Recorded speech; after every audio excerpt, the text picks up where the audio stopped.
আসসালামু আলাইকুম আরহামাতুল্লাহ। প্রিয় ভাইরা, আজকে আমরা জানবো আমাদের প্রিয় নবী সাল্লাল্লাহু আলাইহি সাল্লামের 40টি হাদিস। চলুন তাহলে জেনে নেওয়া যাক।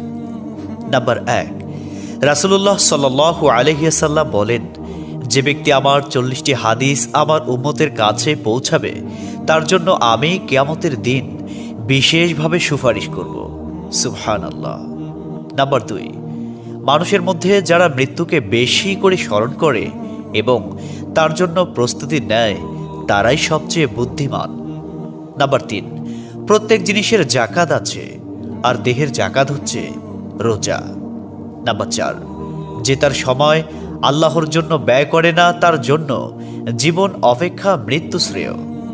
নাম্বার 5, যারা সব সময় ইস্তিগফার তথা ক্ষমা প্রার্থনা করে তাদের সাথে উঠা বসা করুন, কেননা তাদের হৃদয় সবচেয়ে কোমল হয়। নাম্বার 6, তুমি যত সিজদা দিবে আল্লাহ তত গুণা তোমার মাফ করে দিবেন। সুবহানাল্লাহ। নাম্বার 7, সূরা ফাতিহা প্রায় 1000 রোগের ওষুধ।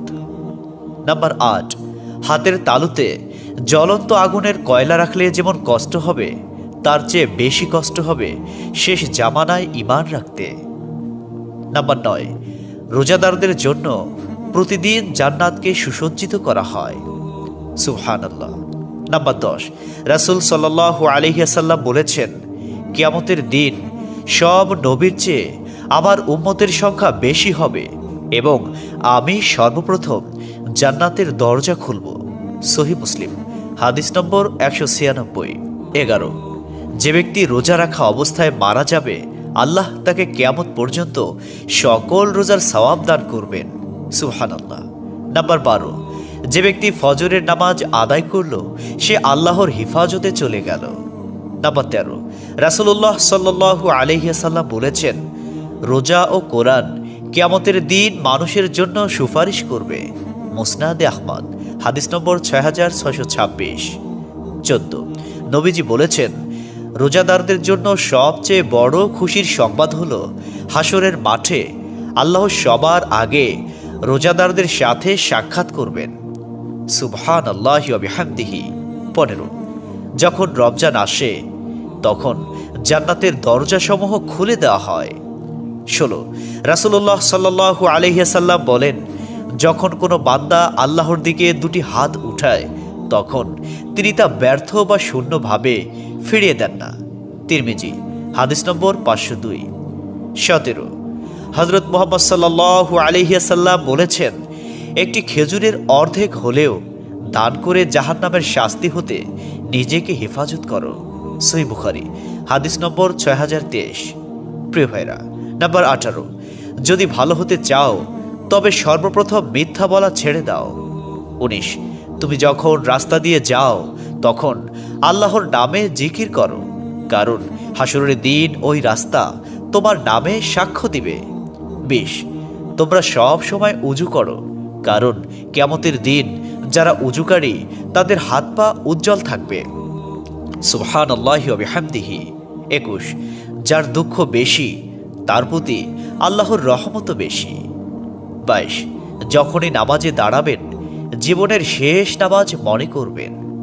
23, যে মহিলা গর্ভাবস্থায় 1 খতম কোরআন পাঠ করবে তার গর্ভের ওই সন্তান একজন নেককার বান্দা হিসেবে দুনিয়াতে আগমন করবে। সুবহানাল্লাহ। 24, চুপ থাকার কারণে মানুষের যেই মর্যাদা হাসিল হয় তা 60 বছর নফল ইবাদত হতে উত্তম। সুবহানাল্লাহ। 25, রাসূলুল্লাহ সাল্লাল্লাহু আলাইহি ওয়াসাল্লাম বলেছেন, জান্নাতের সবচেয়ে নিকটবর্তী আমল হলো সময় মতো সালাত আদায় করা। সহিহ মুসলিম, হাদিস নম্বর 260। 26, যে ধোঁকা দেয় সে আমার উম্মতের অন্তর্ভুক্ত নয়। 27, তুমি জানো তুমি সঠিক তবু তর্ক করো না, তর্কে জড়াইও না।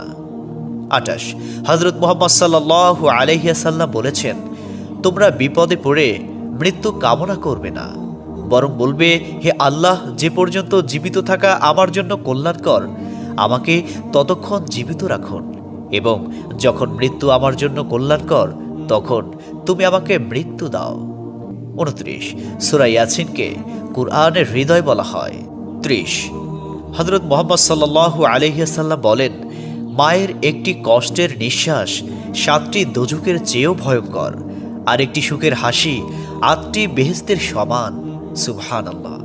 31, যে অন্যের বাবা মাকে গালি দিল, সে যেন নিজের বাবা মাকেই গালি দিল।